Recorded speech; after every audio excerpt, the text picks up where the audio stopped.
Good morning students. कैसे हो बच्चों? सारे सारे बहुत अच्छे हैं और अच्छे से पढ़ाई कर रहे हैं। तो बच्चों लेक्चर 1 हमने क्लासिफिकेशन ऑफ एलिमेंट पीरियोडिसिटी वाला जो हमारी थर्ड यूनिट है उसका एक लेक्चर हमने पढ़ लिया है। उसके अलावा बेसिक के 3 लेक्चर हम पढ़ के पीरियोडिक टेबल से बहुत अच्छे से वाकिफ हैं। तो आज जो हम शुरू करने वाले हैं कुछ साइंटिस्ट की कुछ हिस्ट्री में जाएंगे, कैसे एलिमेंट्स बने, पीरियोडिक टेबल बना, हिस्ट्री कैसे कैसे हमने क्लासीफाई किया। सबसे पहले ज़रूरत पड़ी कि क्यों हमें ज़रूरत पड़ी एलिमेंट्स को क्लासिफाई करने की, इनको एक पीरियोडिक टेबल में अरेंज करने की ज़रूरत हमें क्यों पड़ी। तो आज के लेक्चर में हम यही सब पढ़ेंगे। तो बच्चों मेरा नाम है मनीष कुमार, पढ़ा रहा हूँ आपको chemistry class 11th unit 3 lecture 2। Playlist में आप जाके पुराने सारे लेक्चर देख सकते हैं। चैनल आपने सब्सक्राइब नहीं किया है तो सब्सक्राइब कर लीजिएगा ताकि सभी लेक्चर्स आपको मिलते रहें। तो शुरू करते हैं आज का लेक्चर नंबर 2। देखो बच्चों, जब 18th सेंचुरी तक जब पढ़ रहे थे, साइंस ग्रो कर रही थी, धीरे धीरे साइंस ने पैर पसारने शुरू कर दिए थे। तो अराउंड 31 एलिमेंट्स नोन थे, 31 एलिमेंट्स का पता था। लेकिन क्योंकि कम्युनिकेशन गैप था दुनिया में, तो बहुत सारी चीज़ों का ऐसा था कि यहाँ पे भी डिस्कवरी हो रही है, कहीं दूसरे देश में भी, तो एक कोई सिस्टम नहीं था। तो ये एलिमेंट्स भी ऐसे ही मिल रहे थे, अरेंज करने की कोशिश कर, मतलब बिल्कुल असिस्टमेटिक ढंग से सब कुछ चल रहा था। फिर क्या हुआ कि धीरे धीरे लोग थोड़े जागरूक हुए, साइंटिस्ट ने हमारे ने ग्रोथ की और एक सिस्टम में लाने की कोशिश की और कहा कि यार इनको एलिमेंट्स को अरेंज किया जाए, इनकी प्रॉपर्टीज के हिसाब से कुछ ऐसा बनाया जाए, कोई टेबल या कुछ एक सिस्टम बनाया जाए कि जिसमें हम इनके बारे में पढ़ सके, स्टडी कर सके। मान लो एक एलिमेंट्स कहीं मिल गया, अब वो बेचारा वहां पे साइंटिस्ट अकेला स्टडी कर करके परेशान हो गया। अब यहाँ वाले को कुछ नहीं पता, हो सकता है उससे रिलेटेड यहाँ कुछ चीजें, तो वो भी परेशान हो रहे। सारी दुनिया ऐसे ही, मतलब ग्रोथ कम थी, सिस्टम नहीं था, सभी लोग एक दूसरे के काम में इंटरफेयर नहीं कर पा रहे थे, पता ही नहीं था।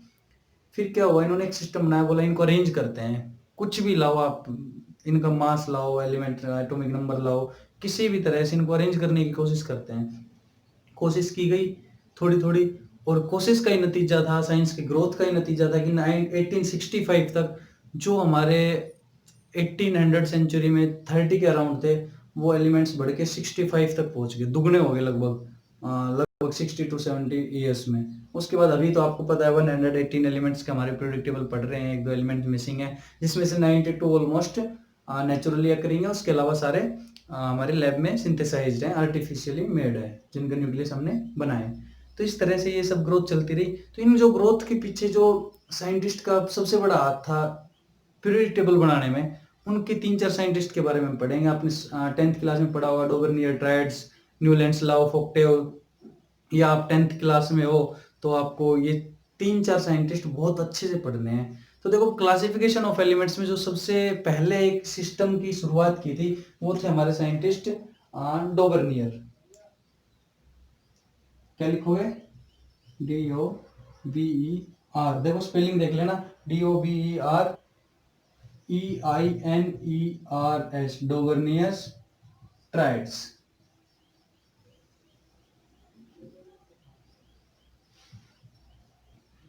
डोबरनियर ट्राइड्स ने इसने क्या कहा, देखो डोबरनियर ने बहुत सारे एलिमेंट्स को रखा, उनको आइडेंटिफाई किया और उनको अरेंज करने की कोशिश की कि इनके बीच में कोई रिलेशन एस्टेब्लिश करे कि मान लो ये मैं हूँ, 2 और है मेरे जैसे, 10 और हैं।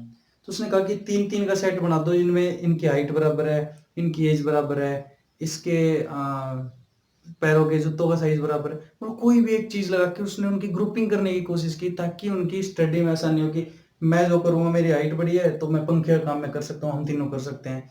किसी का पैर बड़ा है तो भाई नीचे कुछ कूदने का काम है वो कर लेगा, कोई मोटा तगड़ा है, लड़ाई करनी है उसको वो कर ले। मतलब उनकी एक तरह से प्रॉपर्टी को आइडेंटिफाई करके उनको सिस्टम से लगाया कि जहां पे इनकी जरूरत हो वहां पे इनको इनकी प्रॉपर्टी के हिसाब से हम यूज कर पाए। तो डोबरनियर ट्राइड ने इसी तरह से कोशिश की और उसने कहा कि, देखो एग्जाम्पल के साथ कराता हूँ, उसके बाद आप लिख लेना। उसने कहा 3-3 के सेट बनाए। मान लो एक लिया हमने लिथियम, ठीक है भाई, एक लिया हमने सोडियम और एक लिया हमने पोटेशियम। ये तीनों एलिमेंट्स तब तक नॉन थे, ठीक है भाई। साइज भी हमें, मास भी पता था कि लिथियम होता है, उसका एटॉमिक मास होता है 7, यहाँ लिख लो एटॉमिक मास 7, इसका होता है 23 और इसका होता है 39।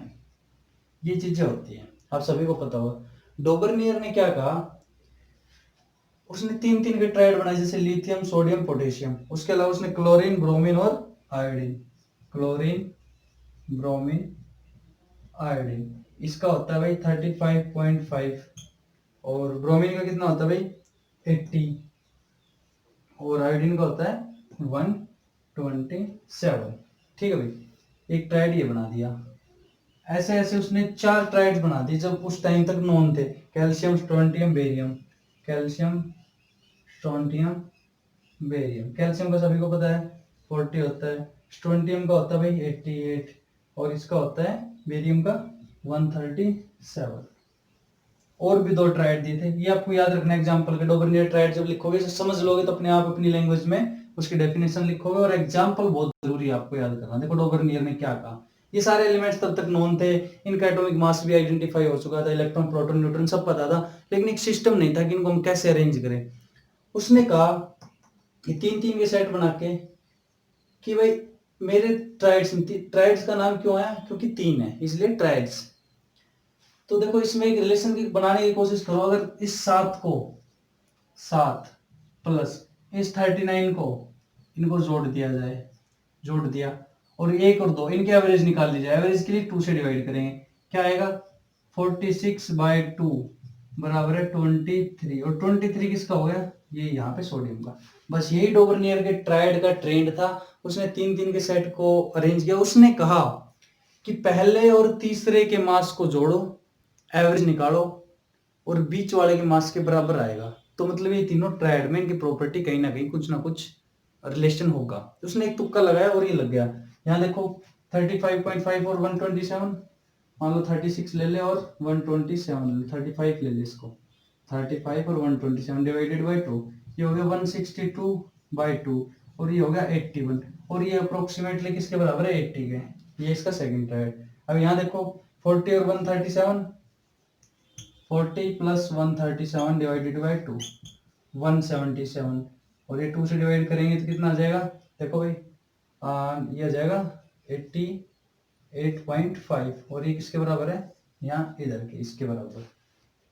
तो डोबरनियर ने यही कहा कि when we arrange 3 elements in triads, then the mass of the middle element must be equal to or approximately equal to the average mass of the first and third element। ये उसकी definition थी। वो मैं आपको definition में image भेज दूंगा, कुछ भी कर ले, आप समझो कि ये एग्जांपल याद रखना आपको डोबरनियर में कि कैसे किया। कॉन्सेप्ट ये था कि पहले तीसरे को जोड़ो, एवरेज निकालो, बीच वाले के लगभग बराबर मास आएगा।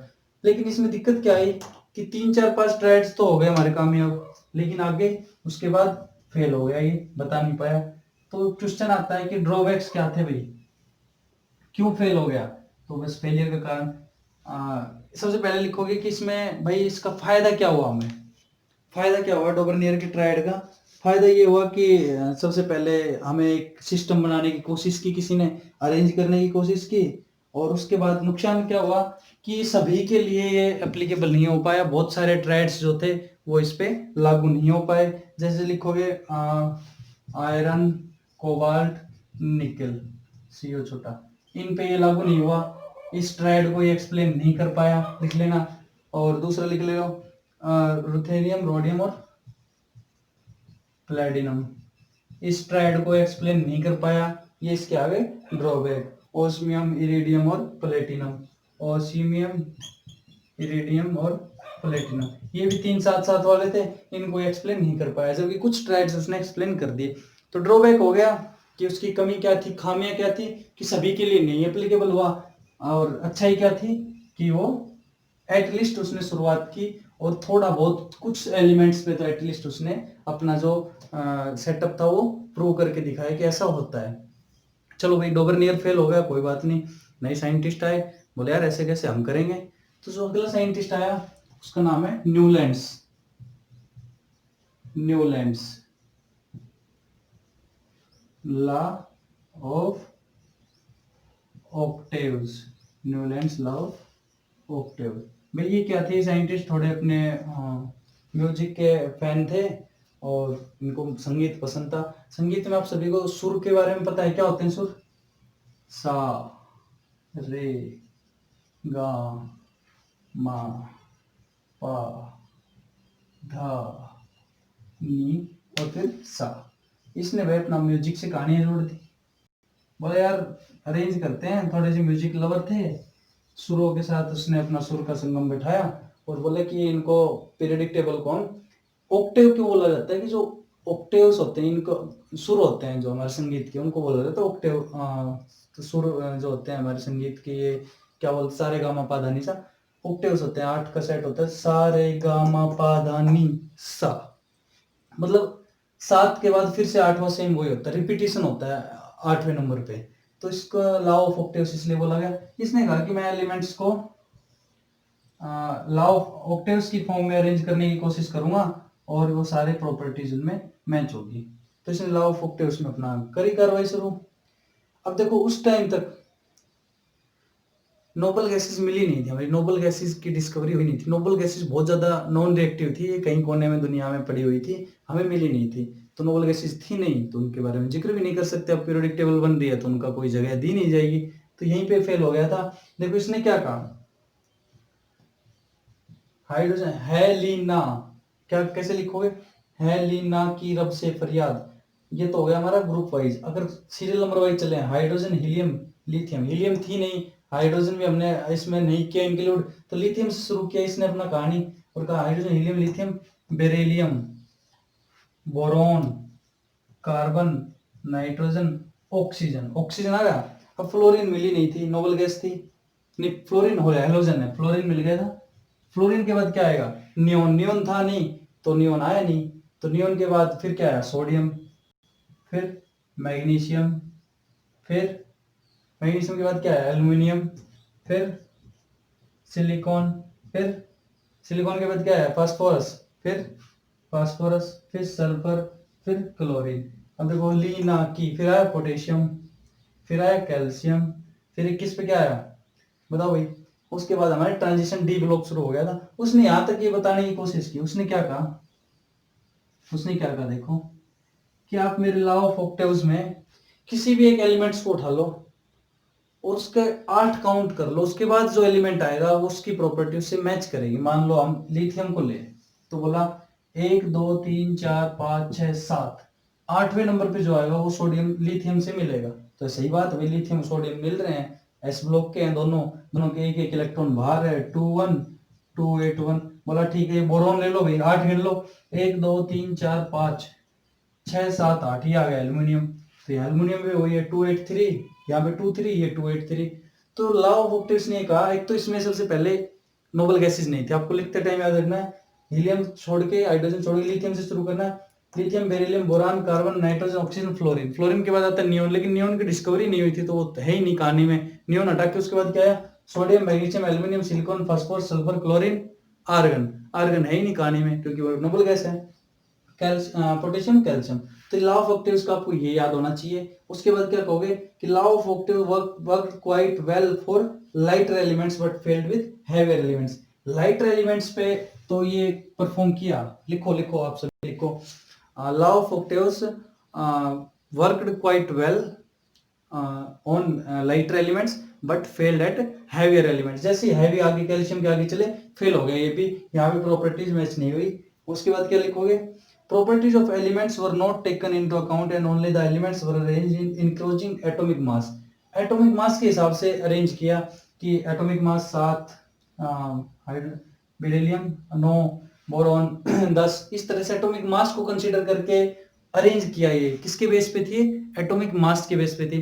तो यहाँ पे प्रॉपर्टी का कोई कहानी नहीं थी, प्रॉपर्टीज के बारे में सोचा ही नहीं गया। तो लॉ ऑफ ऑक्टेव्स प्रॉपर्टीज के बारे में नहीं सोचा गया, तो ये प्रॉपर्टी के हिसाब से फिर जब जैसे आगे बढ़े हैवियर एलिमेंट्स में फेल हो गया। तो दूसरा पॉइंट क्या लिखोगे इसका ड्रॉबैक का, पहला कि लाइटर एलिमेंट पे था, हैवी पे फेल हो गया। दूसरा कि केवल एटॉमिक मास को इसने अपने अंदर कंटेन किया, कंक्लूड किया, जबकि प्रॉपर्टीज के बारे में कोई जिक्र इसने नहीं किया। उसके अलावा कोई अननोन एलिमेंट्स मान लो इसके बाद कोई डिस्कवरी हो तो उसको कहाँ रखेंगे, नोबल गैसेज है उनको कहाँ रखेंगे, उसके लिए इसमें कोई स्पेस नहीं थी। तो ये हमारे क्या थे, drawbacks of Newlands law of Octave. तो आज के लेक्चर में बच्चों मेरे ख्याल में 2 लॉ ही पढ़ेंगे हम, डोबरनियर और न्यूलैंड्स लॉ ऑफ ऑक्टेव। आपको पता होना चाहिए डोबरनियर ने क्या मास के हिसाब से अरेंज किया कि बीच वाले का मास साइड वाले दो के मास के एवरेज के बराबर होगा। इसने भी मास के हिसाब से किया, इसने कहा कि ऑक्टेव के हिसाब से हर पहला एलिमेंट 8वें एलिमेंट से रिजेंबल करेगा, लेकिन इसने केवल मास को अपने कंसिडर किया, जबकि प्रॉपर्टीज के बारे में कोई जिक्र नहीं किया। नेक्स्ट लेक्चर हम पूरा मेंडलीव की पीरियोडिक टेबल पे लाएंगे, जिन्होंने एक रिवॉल्यूशन लाया पीरियोडिक टेबल में और काफी कुछ नई चीजें दी, जिसके बाद पढ़ना बहुत आसान हो गया। उसके बाद हम मॉडर्न पीरियोडिक टेबल पढ़ेंगे और उसके कुछ ट्रेंड्स पढ़ेंगे। तो बच्चों 7-8-10 लेक्चर में मैक्सिमम आपका ये यूनिट खत्म करा दी जाएगी। एटॉमिक स्ट्रक्चर बड़ी यूनिट थी, तो आपको इसमें टेंशन लेने की जरूरत नहीं है। उम्मीद करता हूँ आपको लेक्चर्स पसंद आ रहे होंगे, आप घर पे बैठ के पढ़ रहे होंगे और आपको अच्छे से डाउट वगैरह है तो पूछने की हिम्मत जरूर करें, एजिटेशन बिल्कुल ना करें। आपको सब कुछ बहुत अच्छे से बताया जाएगा, किसी को कोई भी तरह शर्माने की जरूरत नहीं है। तो बच्चों ज़्यादा से ज़्यादा शेयर करें। आपको अगर ये लेक्चर अच्छा लगा, पसंद आया, और चैनल को सब्सक्राइब करना ना भूलें। प्लेलिस्ट में आपके सारी चीज़ें हमेशा मौजूद रहती है। बेसिक केमिस्ट्री के लेक्चर को बार बार रिवाइज करते रहिए, ये सब चीज़ें आपको समझ में आ जाएगी। तो मिलते हैं अगले वीडियो में, तब तक के लिए धन्यवाद।